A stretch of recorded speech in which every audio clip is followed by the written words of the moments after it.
Bienvenidos a su programa Rescatando lo Nuestro.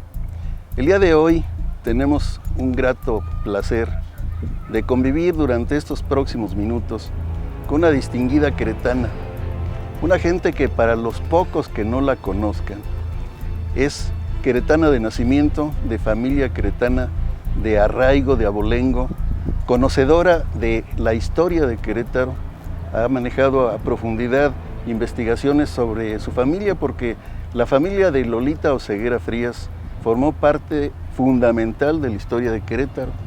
Y nos da mucho gusto el día de hoy, Lolita, Gracias. Que nos hayas hecho el favor de estar con nosotros en este programa, que va a ser un programa especial por tu amenidad, por tu sencillez, por la forma como abordas el problema más serio, siempre con una sonrisa, Lolita. Muchas gracias. Te agradecemos mucho la presencia y vamos a grabar con el respaldo de aquí de un viejo muro en una zona que fue históricamente ubicada hasta casi después de que murió Maximiliano. Quiero hacer una referencia breve para que la gente sepa en dónde estamos, Lolita, y tú puedes abundar en el momento, corregirme o agregar lo que quieras. El día 27 de abril de 1867, por la mañana hubo un rompimiento del sitio de Querétaro.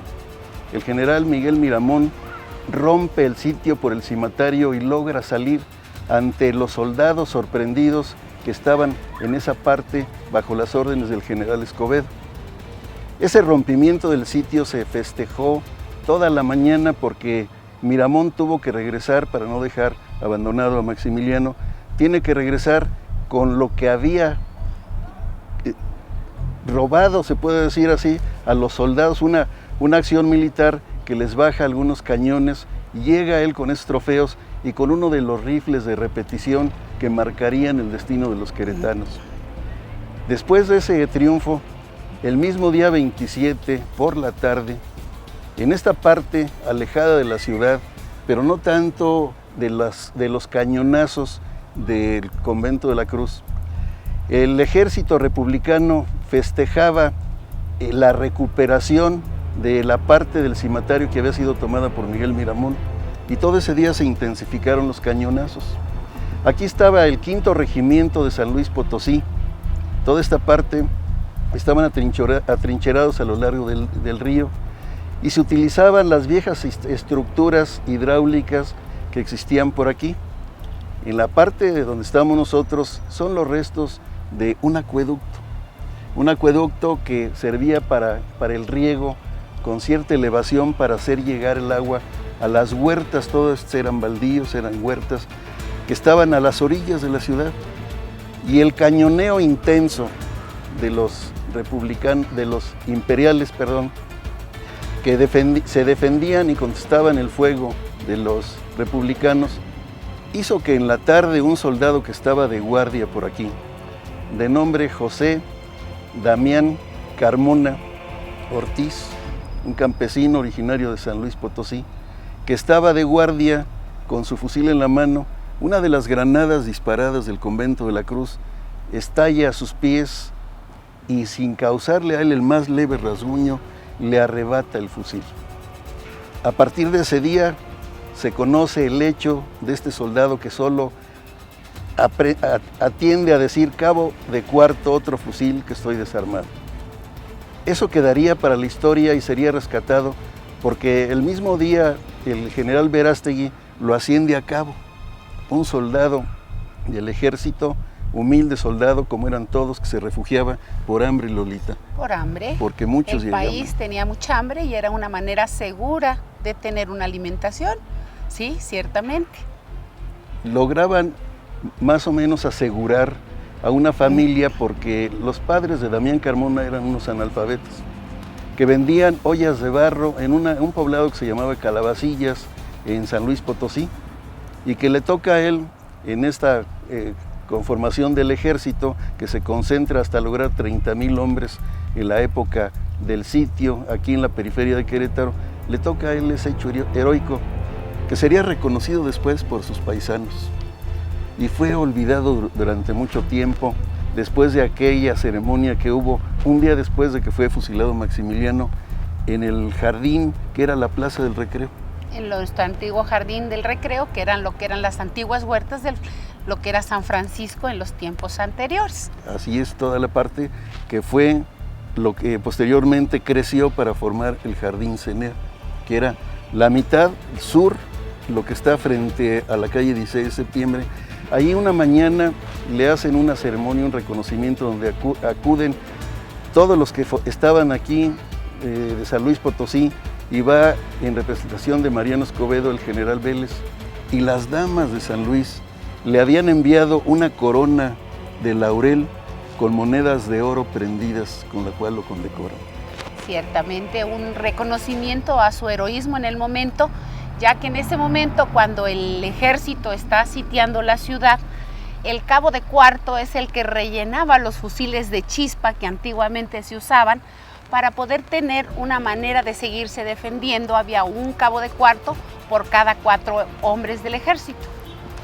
Era una forma de combate hasta cierto punto romántico, porque los fusiles para los jóvenes que les gusta las armas eran cargados con pólvora, un taco y después el proyectil, un proyectil de plomo y retacado con lo que se llamaba la baqueta. Entonces el soldado apuntaba, y para no estar perdiendo muchas veces el tiempo, había uno que ya tenía armas a la disposición y, como dice Lolita, estaban proveyendo de fusiles para contestar el fuego. Esta persona después, Lolita, llegó un día en que se licenció el ejército y fue el quinto batallón de infantería, fue licenciado, y les permitieron a los soldados conservar su uniforme, el único que tenían. Sí, porque era un uniforme que les daban, la mayoría estaban mal uniformados. Estuvieron aquí los chinacos también, que era gente que venía vestido de cuero, con sus rastras, como se acostumbraba en las botas, en fin, su usanza típica y tradicional del momento. Que eran parte de, se puede decir, caballerangos, los vaqueros de aquella época, que eran los famosos chinacos que montaban bien, pero usaban el mismo equipo que usaban para el azar. Para el azar.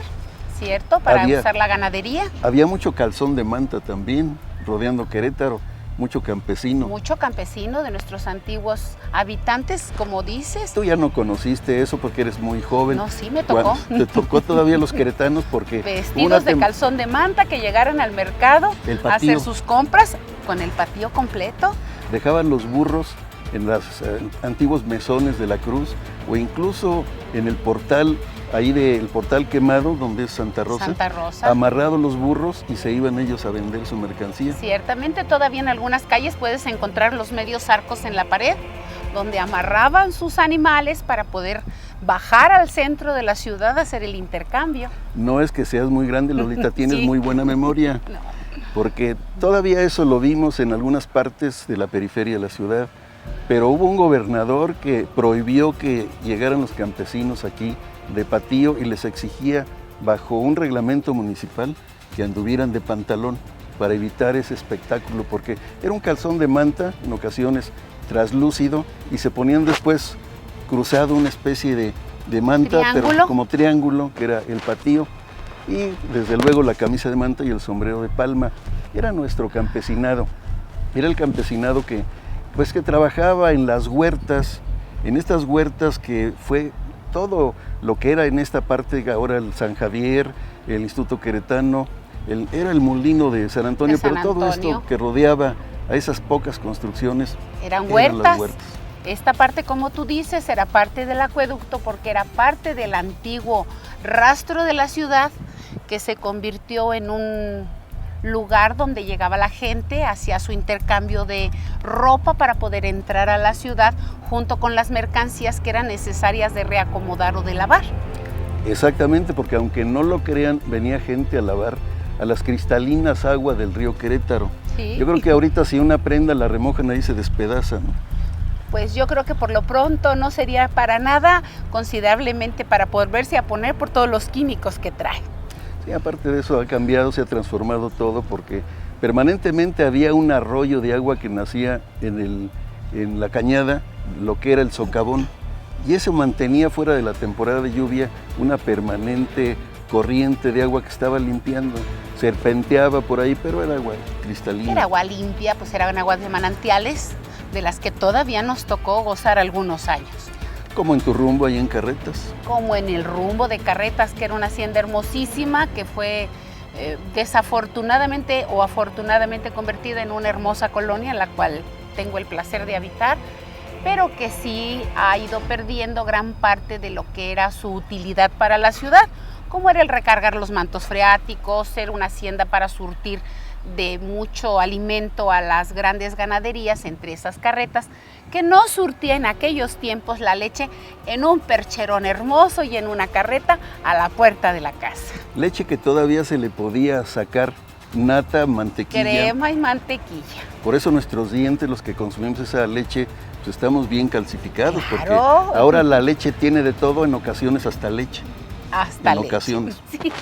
Pero en aquella época que Carretas, donde tú habitas, como antecedente que era un bordo, y por lo mismo que fue un bordo, había los mantos freáticos estaban cargados, y ustedes tenían pozos ahí. Hay pozos en la Tenían 3 colonia pozos. que sirven todavía para surtir agua tanto a Carretas como a 5 colonias más de la ciudad. Eso es una de las razones por las cuales los colonos, que somos muchos antiguos queretanos del centro, no queremos permitir que se nos quite el pavimento, no se nos ponga pavimento y se nos quite el empedrado, porque es lo que nos permite que en algún momento lleguen a recargarse nuevamente con agua limpia los pozos para poder nuevamente ser reutilizados. Yo creo que es la única colonia, sin temor a equivocarme, de que conserva el original empedrado como era Querétaro. En la época del gobernador Agapito Pozo se adoquinó la primer calle del centro. Sí. Y de ahí empezaron como modernidad, que era traer la cantera de la Cañada para cambiar el viejo empedrado, que a mí todavía me tocó ver cómo después de un fuerte aguacero, en 15 minutos, las corrientes naturales hacia el río, las pendientes que había, dejaban seco el empedrado, se veía la humedad y olía la recarga de los mantos, olía el agua que se quedaba en Querétaro. Olía a todavía nuestra antigua ciudad. Cuando las canteras y la vieja piedra se mojaba, estaba sedienta de la lluvia, ese primer olor de la primera lluvia que llegaba generalmente en mayo. Tan hermoso que era nuestro Querétaro, desafortunadamente ha cambiado. Pues bueno, toda modernidad tiene cambios buenos y malos. Y los que somos tradicionalmente queretanos en lo que era ahora centro histórico y eran las primeras cuadras de la ciudad, extrañamos esa agua limpia que nos corría sobre el centro. Los viejos recuerdos, los bellos recuerdos de nuestro Querétaro que nos tocó vivir.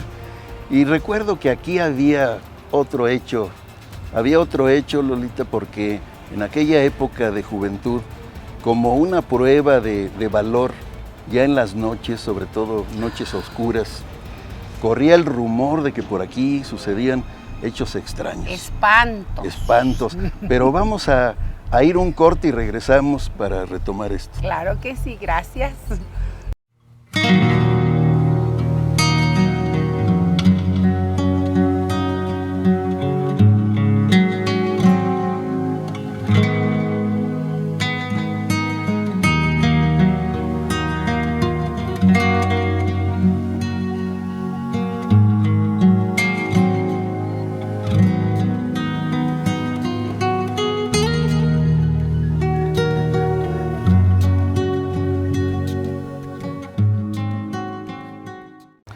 Después de aquel hecho heroico de Damián Carmona, el pueblo de Querétaro pues no salía todavía, después de padecer el sitio, las hambres, la amenaza, la cantidad de muertos que presenciaron, que estaban regados en la calle. La gente conservaba todavía cautela para poder salir. Y como no fueron, algo conocieron de que habían premiado a un soldado que había soltado el fusil, y empezaron las especulaciones, y en estos paredones, en estos orificios por donde sacaban los fusiles para apuntar hacia la cruz, en un lugar donde hubo fusilamientos también, una vez que cae la plaza, empiezan los primeros fusilamientos, empezó a correr un rumor muy a la queretana, porque se empezó a idear una historia que todavía hasta nuestros días seguía, cuando todavía no existía el mercado de la cruz, que eran baldíos. Ciertamente, del soldado descabezado. Recuérdanos un poco lo del soldado. Se decía que el soldado marchaba por todos estos lares y se presentaba ante la gente haciendo sus rutinas y disparando, lo cual era pues poco creíble, pero sigue siendo una fábula y una historia que se maneja. Era un soldado que, como le volaron la cabeza con una granada, no se había dado cuenta de que estaba muerto y él seguía caminando. Sí. Y salía en la noche. Yo lo digo porque me tocó venir aquí a La Emoción, venimos un grupo después de que estuvo muy de moda esto en los años 60, 70, cuando pues todavía era despoblado. ¿Estos eran baldíos Nos todavía? metíamos por una brecha, Lolita. Sí, Y el riesgo era correr después de que alguien decía, ahí está. Nadie averiguaba dónde estaba, salíamos todos corrían, definitivamente, todos. Era el Querétaro de aquella época, el Querétaro tranquilo, que pocas diversiones había y que teníamos que inventar algunas cosas o seguir alentando algunas leyendas que se han ido perdiendo. Ahora este soldado pues ya no tiene dónde marchar. No, ya es parte de la ciudad y hay tantísimo movimiento que definitivamente al pobre lo correría nada más el ruido. Ya. Este soldado, después que se retira, muere de tifo, y acercándose el centenario de la conmemoración de la caída del Imperio Mexicano, empieza el ejército mexicano empieza a ver hechos heroicos y se recuerdan lo de Damián Carmona y van a su encuentro, al encuentro de los restos a Calabacillas, San Luis Potosí, y empieza una investigación y le toca a un teniente estar buscando y encuentra un resto de una madera de aquellas viejas cruces que ponían, donde había algo que sugería que a lo mejor ahí estaba. Empiezan a escarbar y por los botones del 5º Regimiento de Infantería de San Luis Potosí deducen que es Damián Carmona, porque ya tenían el acta de defunción donde decía que había fallecido de tifo y lo habían sepultado en el panteón de abajo. Así es como decía el acta. Después de esto se instituye el Día del Soldado y termina después por ser el Día del Ejército. El Día del Ejército. Y ahora pocas veces se menciona aquel humilde soldado que nacido en 1844, que siendo muy joven el hambre lo lleva a pertenecer a las fuerzas armadas. Pero es tanto para la Armada como para el Ejército en sí. Es un héroe y lo festejan el 27 de abril, porque es el día en que se marca como su hecho heroico, el cual se conmemora aquí en el monumento, que es una hermosa plazuela ahora, después de haber sido un lugar vergonzoso para estar, un lugar que el ejército rescató y acomodó y formó para darle gloria a este hecho durante el sitio de Querétaro. Pero yo sé, Lolita, que en parte también se debió a ti. Ustedes se cambiaron en esta zona y empezaron ustedes a insistir y venían los conscriptos y venían los sarditos. Sí, venía un piquete desde cuando se empezó el monumento, y un piquete de soldados venía diario a darle mantenimiento hasta que fue entregado al municipio. Al haber sido entregado al municipio empezó a decaer y posteriormente los vecinos, la familia de mi esposo, nosotros que tenemos el negocio, insistimos con el municipio y afortunadamente en el último gobierno que nos tocó hará 12 años, 15 años, nos permitieron entrar a un programa que se llamó 100 Ciudades de la UNESCO, que fue el que nos restauró nuevamente junto con el Ejército Nacional el jardín para que se encuentre en estas hermosas condiciones y permita que se conozca la historia del lugar, porque es un hecho histórico de que de estos muros, a través de ellos, se disparó hacia el Templo de la Cruz para lograr, reducir el ejército imperialista y poder lograr su captura y mantener nuevamente el ejército nacionalista y republicano que era con Benito Juárez, para tener el país que tenemos ahora. Se refiere Lolita con mucha sensibilidad a la UNESCO y siente ella mucho a Querétaro. Yo quiero, para los que no lo sepan, decir que Lolita fue señorita Querétaro y estuvo a punto de ser la señorita México, pero hubo por ahí algunos manejos que Querétaro no podía responder en aquella época. Tengo el privilegio de haber sido hace 33 años la señorita Turismo Querétaro y haber traído el único segundo lugar nacional que ha llegado aquí. Y gracias a eso he tenido la suerte de poder lograr que Querétaro sea escuchado en diferentes puntos, en diferentes asuntos y en diferentes países también, lo cual ha permitido ahora que Querétaro tenga un gran turismo. con un gran entusiasmo, Lolita hizo algunas cosas que es lo que marca su carácter. Platícanos cuando el señor presidente pasa por donde tú estabas ahí con un stand. Cuando el arquitecto Calzada termina su gobierno en 1979, puso un informe que se llamó 6 años de esfuerzo compartido. A través de la Secretaría de Turismo montamos un stand con todo lo poco que en ese momento tenía turísticamente Querétaro. Y al pasar del señor gobernador con el señor presidente de la República, que era el licenciado López Portillo, tuve la desfachatez de parármeles enfrente y decirles que cómo pasaban por mi stand sin conocer lo que turísticamente ofrecía Querétaro. ¿Sí? Tuvieron el honor de escucharme, entraron y me permitieron el lujo de recorrer del brazo de ambos el resto de la información que daba el arquitecto Calzada como informe sexenal para terminar su gobierno, y a raíz de eso la Secretaría de Turismo nos permitió hacer diferentes eventos y participar en diferentes eventos y traer infinidad de grupos al estado para que fuera conocido turística e inversionalmente. La evolución de turismo, se puede decir que en tu época, con la presencia de Querétaro a través de tu presencia a nivel nacional y el destacado papel que lograste, empieza el despegue del turismo, como que se le da la importancia. Era señorita turismo, ¿verdad? Sí, fui señorita turismo, pero la importancia turística no se le daba, más bien era comercial o industrial. Gracias a eso se presentaron diferentes planos a nivel nacional y programas que afortunadamente ahora son ejecutados, como son los camioncitos que surten con las rutas que dividen la ciudad, la promoción turística de la zona de la Sierra Gorda, la información estatal a diferentes estados para programas y a diferentes países que se logró contactar y que se llevaron información, y ahora muchos de esos países nos toman en cuenta para sus tours internacionales. Yo quiero señalar que Lolita, por su desempeño como empresaria, aparte de eso, por algo ganó mi simpatía en este concurso, mi simpatía. Pero bueno, más publicidad ya es mucho, gracias. No, te lo mereces, Lolita, porque siempre tu papel ha sido distinguido.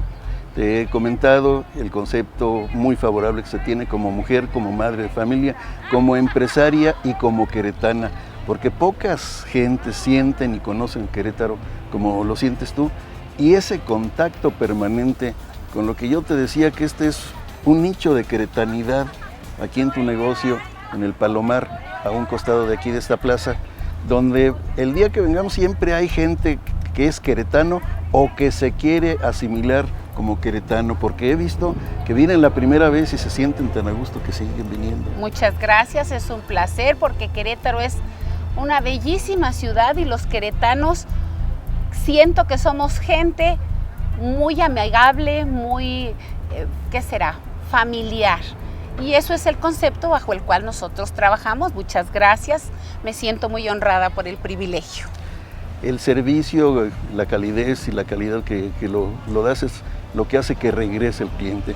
Pero Lolita, quiero abarcar otra figura que quiero decirte que son los dos, parte de los que estamos tratando hoy, de un nuevo libro que va a salir pronto, de un servidor, que viene a ser como mis 15 años, porque es el libro número 15. ¡Felicidades! De esta hay que bailar serie el vals. Hay que hacerle un vals al libro. Quiero comentar de algo porque tu familia siempre ha estado relacionada a la historia de Querétaro, como decía, descendientes de Juan Antonio Urrutia y Arana, descendientes de la marquesa, de las marquesas, porque erróneamente se maneja como la marquesa Paula Guerrero y Dávila, pero después hubo Fernández de Jáuregui, Urquiza también. Sí, ciertamente. Incluso la casa de la marquesa viene por descendencia a la familia González de Cosío, Urquiza. Fernández de Jáuregui y González de Jáuregui, que son los ancestros por parte de mi madre. Sí, afortunadamente somos una familia de rango, pues, queretano completamente en todo el concepto. Decías tú una frase que más o menos resume cómo era el sentir de los queretanos. Aunque no tuvieran dinero, tenían que, ¿cómo era la frase? En Querétaro se decía que no era gente, la gente era de ser, no de tener. Porque antes, esos éramos los queretanos. Antes pocos tenían, ¿verdad? Muy Pues señalados. había familias señaladas con muchas posesiones o con grandes haciendas o con grandes propiedades, pero nunca se marcaban las propiedades y éramos lo mismo los hijos del tendero de la esquina, que de la persona que nos vendía las verduras en el mercado, que del carnicero que nos hacía el favor de servirnos los alimentos que íbamos a procesar en nuestras casas, que las grandes familias de Abolengo éramos exactamente los mismos y compañeros de clase. Esa palabra del don se le imponía a la persona más pudiente de sangre azul como al carnicero. El carnicero, el surtidor, era don fulano. El don no era un privilegio por dinero, era un privilegio personal ganado a través de sus propias acciones. Del trabajo. Sí. Porque en esa época todos los queretanos y las queretanas tenían una economía que era pues emergente, porque era difícil sostener a familias de varios hijos, aunque la educación era muy económica. Yo recuerdo que mi abuela, que fue la que me pagó mi educación, pagaba 30 pesos por colegiatura en el Instituto Queretano. Pagaba 30 pesos por el camión y 30 por medio internado. Yo comía ahí, Lolita. Vamos a ir un corte, Lolita, si nos permites, y regresamos contigo. Gracias.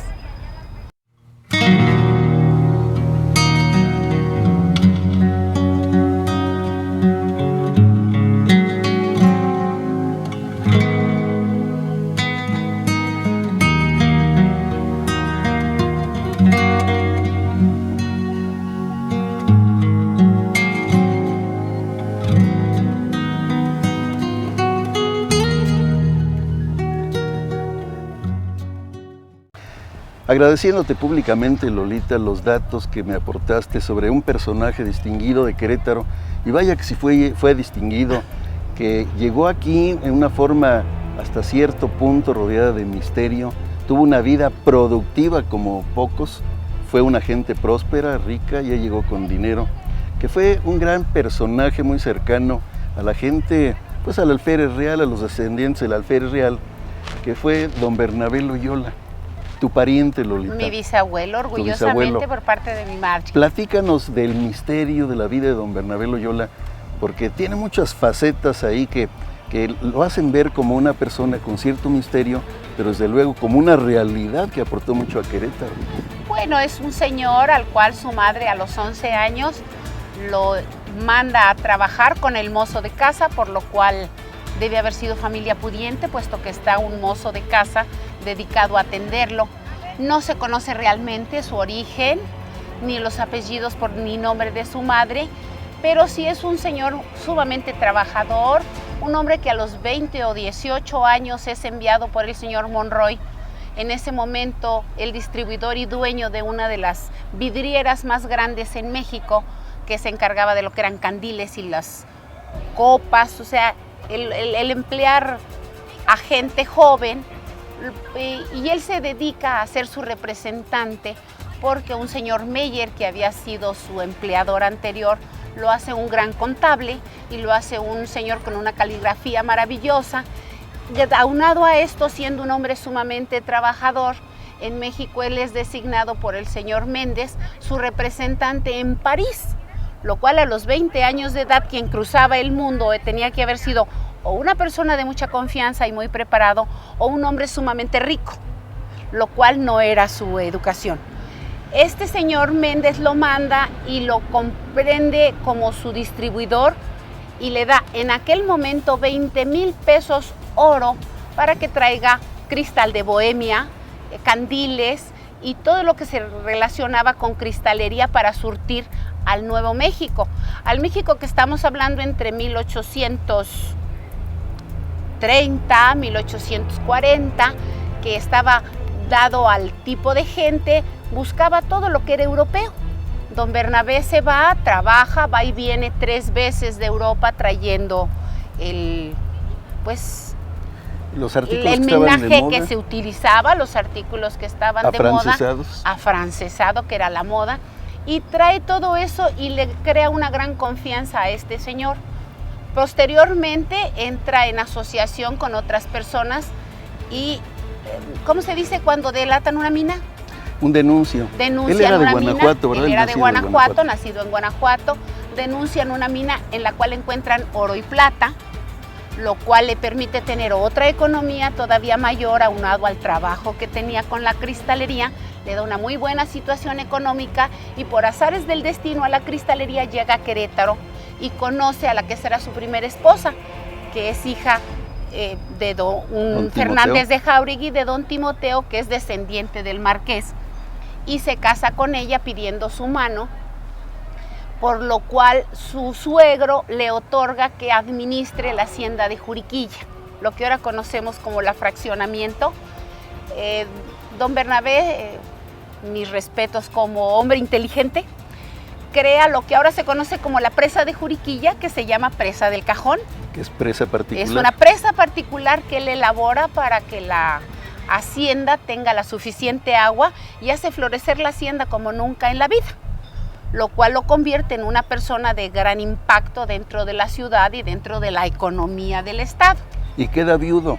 Queda viudo, y hereda de parto, Juriquilla. hereda Juriquilla, que es lo que le había tocado como herencia a la primera esposa, Catalina Fernández de Jáuregui y Septién, y se casa con la siguiente hermana. Pero ¿cómo lo logra Lolita? Porque ahí viene un hecho que pinta cómo era don Bernabé, de sensible o de hábil, porque él dirige una carta al suegro. A su suegro, esa carta muy sensible, que su esposa acaba de morir de parto y lo deja con 2 pequeños hijos, que él se siente abrumado por el dolor, por la angustia, primero porque se queda solo y segundo porque sus hijos se quedan sin madre, y entonces fue o muy hábil o muy sensible y pide la mano de la segunda hermana.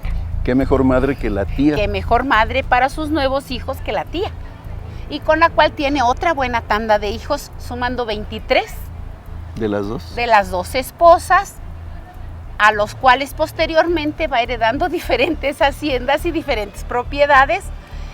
Don Bernabé duró 33 años, los años que se dura hasta Porfirio Díaz, porque era amigo de Porfirio Díaz. El general Escobedo pernoctó en Juriquilla. Don Porfirio pernoctó en Juriquilla también, hay papeles que lo muestran, al haber sido senador 33 años por la República.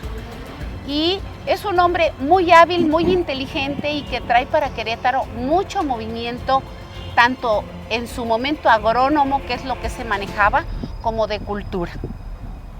Siendo un liberal reconocido, estaba identificado con Porfirio Díaz, que era masón. Porfirio Díaz una temporada le dio por nombrarse gran comendador de la Gran Dieta Mexicana, y don Bernabé Loyola, al ocupar un cargo en el gobierno, por fuerza tuvo que haber sido masón. La masonería, pero también durante el sitio de Querétaro tuvo serios problemas. Muchos, muy fuertes Él problemas. Él escribe las memorias del sitio de Querétaro y las edita bajo un seudónimo en el periódico que se ejercía en la ciudad. El Sol de Querétaro. El Sol de Querétaro. Y posteriormente hace su libro con todos sus apuntes y memorias y te muestra cómo era la situación en la ciudad, las carencias que había y cómo ambos ejércitos llegaban y confiscaban. Maximiliano lo presionó para préstamos forzosos. Sí. Y los soldados republicanos invaden San Juanico. Se llevan todos los muebles, sus propiedades y se llevan todo. Calentaban las tortillas con el piano, con la madera del piano. Sí, él en las memorias que se firma, como dice Lolita, como un agricultor queretano, relata, y yo tomo ese seudónimo del agricultor queretano como parte del misterio, porque en ocasiones él como que da la impresión de que no quería que se supiese quién era. Incluso lo comentamos con Lolita cuando nos hizo favor de darnos los datos, que el segundo apellido nadie lo sabe. Nadie lo conoce. Ni la familia. Entonces el misterio ha hecho que se especule que él era hijo o de una persona muy pudiente, porque él menciona que su madre lo manda con el mozo. Con mozo. O que era hijo de algún sacerdote que siempre guardó el anonimato, porque pues es parte del misterio de este gran personaje. No se conoce sus ancestros definitivamente, ni la familia, pero que sí fue un hombre que hizo mucho por su estado, que apropia como propio, que es Querétaro, sí. Desde luego dejó la gran infraestructura agrícola en todas las haciendas que él mejoró. Todavía durante mucho tiempo se conservó en parte del acueducto, donde remataba el acueducto que existía en Juriquilla, su estatua, más que en tamaño natural. Era una estatua, era de barro, una de cosa barro, así, ¿verdad? de barro cocido. Que después algún personaje que fue propietario de Jurica, también de Juriquilla, de Jurica más que... Sí, la parte baja que es Jurica, la parte alta es Juriquilla. Que empezó a afinar la puntería por ahí en algunas ocasiones. Y le hizo 2 o 3 perforaciones. Tengo entendido que los actuales propietarios rescataron esa estatua y la tienen en una bodega. Está entendido que en una de sus bodegas tienen esa estatua, no nos han informado por más que preguntamos, pero esperemos que la sigan conservando y tratar de rescatarla algún día. La familia de la Vega Frías, tus primos, en el despacho del ingeniero Federico de la Vega, está una mascarilla de don Bernabé Loyola. Sí, su mascarilla de muerte, al fallecer él, se utilizaba mucho, era costumbre, que se le sacara una mascarilla para guardar el rostro al fallecer.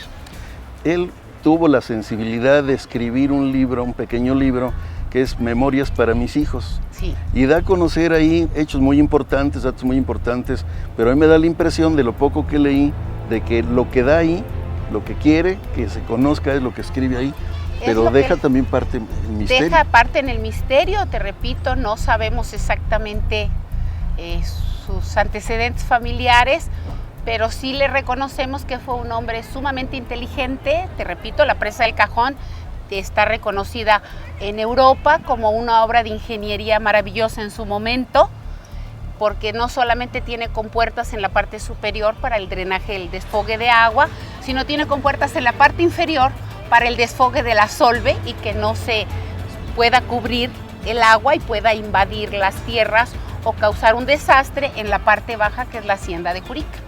Dentro de los pasajes que el propio don Bernabé Loyola relata en sus memorias, hay algunos de gran impacto.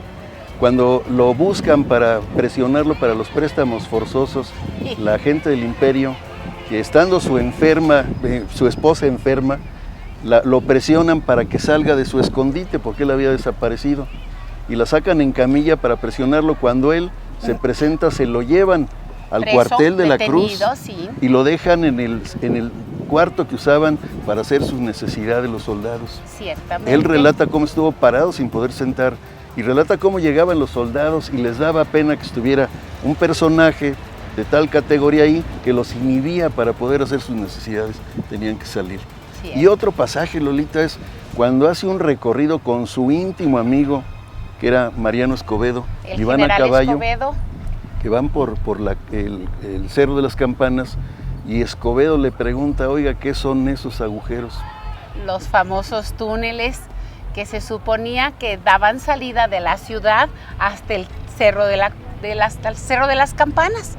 Él ¿sí? tuvo, en su domicilio tuvo algo misterioso también. En a ver, su platícanos. casa, lo que es ahora la calle de Estoy Madero. indiscreto. Era Madero 5, ahora es Madero 19. Existió y pasa lo que son las antiguas acequias madre para todos los desechos y el agua que salía de la ciudad. Y todas esas acequias se reunían en diferentes lugares, lo que permitió que existiera lo que llamamos los túneles de Querétaro. Esos túneles son las grandes acequias en diferentes alturas que cubren todo el centro de la ciudad y dan salida tanto al río como hacia las afueras de la ciudad. Muchas de esas es lo que se cree que se comunique a los túneles que salieron posteriormente hasta el Cerro de las Campanas, porque son cuevas naturales que fueron adaptando para dar salida al agua. Todo esto que relatas a través de un libro que lo reimprimió el gobierno del estado, lo rescatamos, todo lo que era la gran acequia madre, sí, que al quedar sin utilidad la aprovecharon muchos, y queda el testimonio en escrituras antiguas de Querétaro que el vendedor, en el momento de hacer la escrituración, decía casa de tantos metros, tantas habitaciones, los patios y pasadizo. Y pasadizo. Era el famoso pasadizo era las acequias que cuando no llevaban la suficiente agua era posible caminar por ellas. Por esas acequias transitaron muchas personas en la época de la persecución religiosa y en algunas partes se utilizaron hasta para celebrar misa. Sí. En algunas partes quedó esto consignado por algunos testimonios y casualmente al encontrarla han encontrado una serie de cosas ahí históricas. Sí. Alguien me revelaba, Juan Carlos Dupont Piñuela, que habían encontrado lentes, unos lentes de oro, cosas botones, de ese tipo, botones, armas. sables pequeños, diferentes cosas que fueron utilizadas durante su tiempo y fue parte de lo que es la tradición y la historia de Querétaro. El dramatismo del sitio de Querétaro, lo que vivieron los queretanos, algunas personas por ser señalados y distinguidos por su potencial económico, por su presencia, como don Bernabé Loyola, pero algunos otros que tenían propiedades que mucho tiempo después ignoraban lo que había acontecido ahí. Y donde está el portal de Samaniego, a un costado del Palacio de Gobierno, la familia Ceballos, después de mucho tiempo, casualmente encontraron un esqueleto de un soldado con armamento. Se les había olvidado en la época del sitio. Esa es una de las grandes leyendas que se dicen modernas de la ciudad. Vamos a ir un corte, Lolita, y regresamos para el último segmento. Gracias.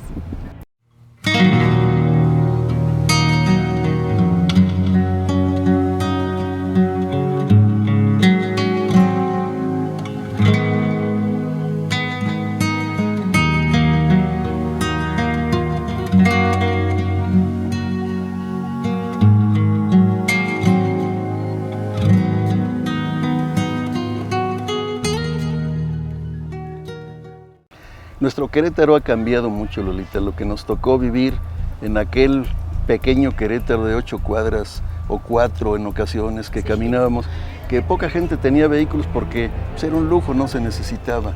No, Nos éramos una conocíamos ciudad todos. hermosa donde todo se hacía a pie en general. El vehículo era un lujo que duraba guardado semanas. Era para dominguear, ¿Sí? para ir al Jardín Obregón.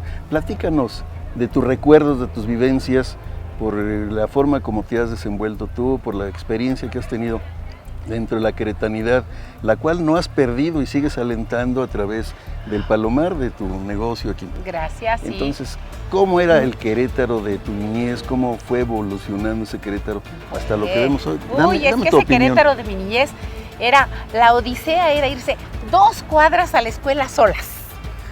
2 cuadras que era, verdaderamente un lujo que los papás nos permitieran esas grandes salidas cuando éramos pequeños, los paseos en la Alameda, ir a andar en bicicleta a la Alameda con aquellos árboles tan hermosos, con nuestras ventas de chicharrones, de paletas de hielo, de algunos dulces coloraditos que ya no existen, deliciosos, ir al Jardín Guerrero a patinar. Las manzanas aquellas. Las manzanas de dulce rojo, las trompadas, las charamuscas, dulces que ya no son normales porque era todo bien embolsado. El carnaval. Sí, el carnaval de Querétaro con la reina, aquellos paseos por el centro de la ciudad, la caravana que hacía mi tía Esperanza Loyola, que era el colegio más popis en su momento, que se llamaba La Loyola, que hacía unas caravanas hermosísimas para el carnaval y para el evento del 24 de octubre que se celebraba la ONU. Desde que empezó, hacía un evento en que se festejaba la unión de todos los países después de terminada la guerra. Se coronaba reina, todas vestidas con banderas, las señoritas más inteligentes, no las más bonitas, sino las más inteligentes eran las que desfilaban en aquellos eventos tan hermosos, la cabalgata que hacía para fin de año. Eran unas cosas y eventos que se han ido perdiendo porque ha crecido tanto nuestra ciudad que ya somos pocos y el centro ya se convirtió en un área comercial. Pero nuestro Jardín Guerrero, era ir a patinar, al Jardín Obregón, no les tocó a las nuevas generaciones ir a la Mariposa, a tomar el café, para ir a darle la vuelta al jardín, los muchachos contrario de un lado y las muchachas para el otro. Y que tocara la banda los jueves y los domingos, la banda del estado, y escuchar aquellas hermosísimas piezas que se han ido perdiendo. Cuando empezaron los centros comerciales, la juventud emigró a los centros comerciales, a Plaza de las Américas primero. Fueron emigrando. Era poco a poco el espacio para estacionarse ya los innumerables vehículos que circulaban. Sí, pero Querétaro empezó a crecer con el famoso centro comercial, donde fue la primera... Conde. El centro comercial Conde, donde fue la primera comercial mexicana, donde ahora está la Parisina, fíjense bien. Donde fue un cuartel. Donde fue cuartel y donde fue Plaza de Toros. La Plaza de Toros Colón. La Plaza de Toros Colón. Entonces era un Querétaro pequeñito. Posteriormente abren lo que es Plaza de las Américas y la Plaza Comercial Mexicana en Zaragoza, y empieza a desfasarse a raíz del sismo de 84 la ciudad. Porque la verdad estaba bastante bien programada. El arquitecto Calzada, papá de nuestro actual gobernador, había hecho unos programas maravillosos a través de su equipo para que la ciudad creciese a razón de 30 años y quedó desfasada en 5 después del temblor. Ya se podrán imaginar la cantidad de gente que somos ahora en comparación a los pocos que éramos entonces. ¿En tu opinión se ha perdido parte de la calidad de vida de aquella época que nos tocó vivir? Que nos ha tocado la transición porque no la hemos vivido, en ocasiones la padecimos por la escasez de agua, por muchas cosas que hay aquí en Querétaro, por la pérdida de algunas costumbres como lo que te decía yo del carnaval, los cascaronazos que había en el jardín. Sí, se han perdido muchas tradiciones, se ha perdido mucho de la convivencia familiar. Cascarones, la parte que forra el huevo, que ya vacío, lo llenaban de confeti. De confeti o de harina. O de harina o de polvo de oro. De polvo de oro. O de agua florida. Sí, cuando en nuestros tiempos el jardín estaba vedado y en la Semana Santa se cerraban las iglesias y se tapaban de morado. Se cubrían los altares. Se cubrían, no se tocaban las campanas hasta que se abría la gloria. Te llamaban con unos señores matracones maravillosos para los servicios. Cuando la gente íbamos a los servicios por gusto y la misa así era de gallo a las 12 de la noche. Jueves y viernes, la radio queretana, las dos estaciones que había, XCJX y XNA, pura música clásica. Sacra y clásica. Nadie hablaba, no había comerciales porque era una profanación a los días santos. ¿Sí? Había gente pecaminosa que salía a los balnearios. Uy, sí, salir fuera de la ciudad a un día de campo era verdaderamente un crimen para los queretanos. Era todavía la educación decimonónica de las abuelas, que querían el respeto, incluso algunas llegaban al extremo de que no había que bañarse para no ver el cuerpo y no cometer pecado. Eran extremos, ¿no? Eran extremos como todos malos, pero afortunadamente dentro de todos los cambios que hemos tenido nos ha sido muy favorable. No tenemos realmente problemas sociales. Somos una ciudad que a pesar de crecer, sigue creciendo aún desordenadamente, pero tenemos muy buenas generaciones que van a procurar mantener esta calma que todavía conservamos. Adecuarse las juventudes a la época que le está tocando vivir, a la cibernética que nos ha rebasado ya muchos. A mí como conejo, me dejó la cibernética, yo soy la tortuga. Ha evolucionado mucho, pero para bien ha evolucionado, y qué bueno que cada día hay mayor número de jóvenes. Tú decías algo, un fenómeno especial que está presentando, como en las viejas ciudades europeas, ahí en el fraccionamiento Carretes ya hay pocos niños. Hay muy pocos niños, ya las colonias antiguas de la ciudad, anteriores a los 30 años o 20 años, no hay niños. Somos mayores, somos personas adultas que tenemos otros parámetros de vida muy diferentes a la juventud de ahora. No es molestia, pero sí se ha perdido mucho el respeto hacia las personas mayores de edad, y creo que ahora a la juventud le falta un poquito regresar a nuestros orígenes, que era el ser, no el tener. El ciclo de vida que sigue un matrimonio joven, que se está dando, pero innumerablemente aquí en Querétaro, en todos los nuevos fraccionamientos, en los cotos, en la nueva modalidad que hay ya de condominios, que llegan matrimonios jóvenes que están iniciando su vida y que tienen a sus pequeños hijos que empiezan a crecer. Entonces eso, de repente el fraccionamiento se va a llenar de niños, y esos niños van a ir creciendo, van a abandonar ahí el fraccionamiento y van a rehacer su vida en otros lados. En la periferia, en los pueblos, el hijo regresaba y seguía viviendo en la casa de los padres, en una fracción del terreno, pero ahora con la demanda que hay, como estamos ya rodeados, la marcha urbana ha crecido mucho, pues generalmente se van a ir a nuevos fraccionamientos. Eso es obvio, ahora las casas son tan pequeñas o los espacios tan cortos para que crezcan las familias, que desafortunadamente se ha perdido eso de seguir dentro de la casa familiar, ¿sí? Yo tengo el privilegio de conservar la casa de mis padres en el centro, en Allende, lo cual es una verdadera maravilla poder disfrutar, mas sin embargo la misma movimiento de la ciudad te obliga a irte yendo hacia los suburbios, que es donde viene ahora la juventud a vivir. Ya ha habido de todo, Lolita.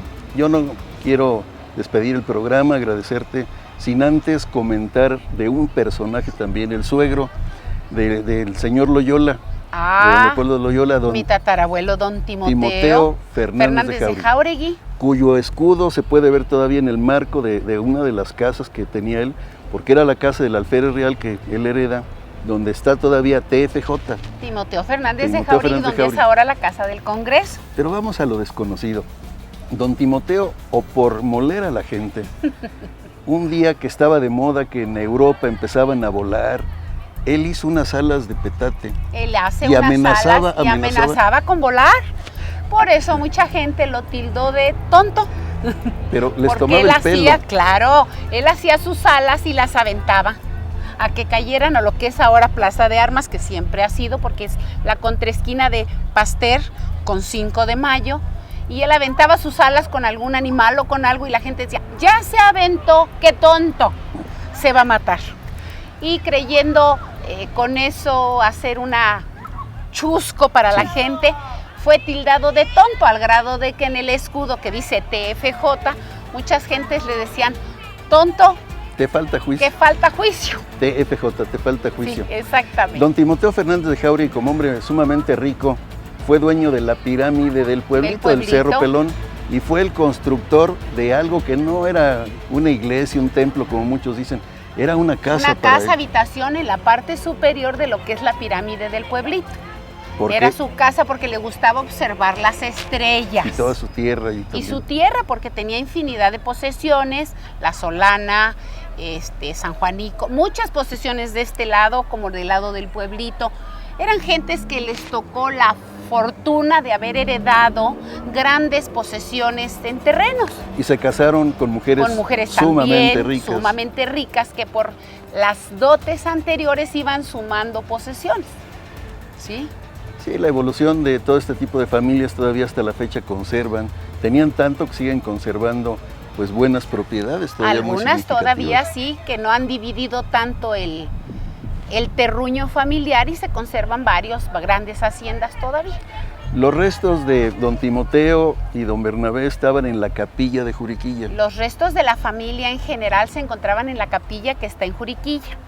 Y los hermanos Torres Landa un día decidieron, después de que la vendió mi tío Pepe Luis, hijo de mi tía Esperanza Loyola y Fernández de Jáuregui, viuda de Rivas, decidió y aceptaron vender la propiedad a los Torres Landa, y ellos tomaron, para mi gusto, una pésima decisión, que fue sacar los restos de toda la familia que se encontraba en la capilla, entregarlos a uno de los familiares y encementar. En lugar de aquellas placas tan hermosas que demostraban que había sido una hacienda familiar en la cual habían transcurrido varias generaciones, y se perdió. Para ellos ahora es mala fortuna, porque ahora el clero no les permite que tengan las bodas que ellos quieren hacer dentro de la capilla para darle mayor lucimiento a la hacienda, por haber sacado los restos, porque eso les demostraba al clero que se daba servicio dentro de la capilla. Que estaba consagrada la capilla, exactamente. Sí, como era lo habitual, y para consagrar una capilla se necesitaba una autorización en ocasiones o del rey o de Roma directamente, porque eran trámites que se hacían coordinadamente para otorgar el permiso para la capilla. Ciertamente, son cosas que se perdieron. Lolita, qué agradable ha sido esta entrevista. Muchas gracias, muy amables. De Radio y Televisión Querétaro, del equipo de producción, de tu servidor, de Luis Montes de Oca, que lamentó no estar aquí porque anda en Guanajuato, y mandamos un saludo a los televidentes de Guanajuato. Fue a presentar un libro, un libro de su autoría, y pues agradecerte, hemos pasado muy a gusto, como siempre, con la amenidad con que platicas tú. Gracias. Y te reconocemos como empresaria, como mujer, como una queretana muy valiosa. Orgullosamente queretana. Verdaderamente es para mí un privilegio ser queretana, no solo por nacimiento, sino por generaciones para atrás. Y aquí van a seguir otras generaciones, Garduño Oseguera. Gracias, qué amables. Muchas gracias. Es un placer, muchas gracias, Jaime. Gracias a todos por haber escuchado mis pláticas y mis recuerdos. Muy ameno.